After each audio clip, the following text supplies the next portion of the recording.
everything has an intrinsic value in just its existence. Yeah. That there's value.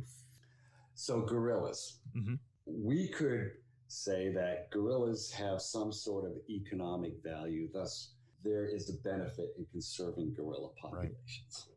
Right. I would argue the sheer fact that gorillas exist, although I hope to, but I may never see a gorilla in the wild ever. There is value in knowing that out there at this very moment, there are wild gorillas. Hello, everyone, and welcome to the Village Voices podcast from Project Imo, where we explore relational conservation. And that topic might not sound familiar to you, but odds are you're probably developing an idea about its meaning right now. Relational conservation is a holistic view of the connection between healthy human relationships with each other and also with nature. In this podcast, you can join your hosts here at Project Imo on a learning journey where we dive into topics such as land conservation, nature education, adventure education, community relationship building, positive youth development, and more.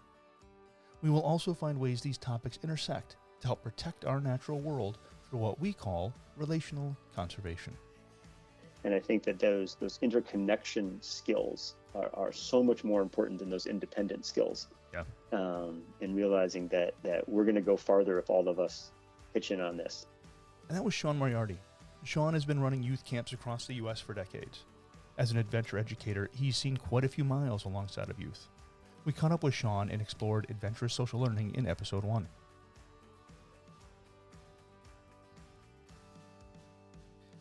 We also have topical episodes called Conservation Matters, where we connect with people on the front lines of conservation. Scientists, educators, engineers, foresters, science communicators, and more. A few moments ago, you heard a bit of our conversation with Dr. Chuck Smith, a professor of biology and researcher of copperhead snakes. Chuck helped us understand how scientists view conservation from a systems approach and the intrinsic value of wildlife in episode 2. You can also join us as we learn from Emmy-winning filmmaker Rob Nelson, a biologist and wildlife educator who's hosted over 24 television shows and dozens of wildlife films. Rob shared his experiences as a scientist and a science communicator, and even gave us some insight into the events in his youth that helped propel him on his journey. Well, and there's a big movement right now called eco-optimism, which is trying to teach more of this optimistic view on things. And you guys deal with storytelling. I think it's important to understand that there has been a lot of research done into how do you convince people to make change in a positive way. But they found that messaging that revolves around fear and anger and disgust are actually not very effective at creating change. At face value, you may ask how all of these concepts connect to environmental conservation. We here at Project Imo believe that the impact of modern human society on the natural world is the single most pressing concern facing the planet today. But we also know that communities must have their daily human needs met in equitable systems before they can really take consistent and appreciable steps towards conserving the natural world.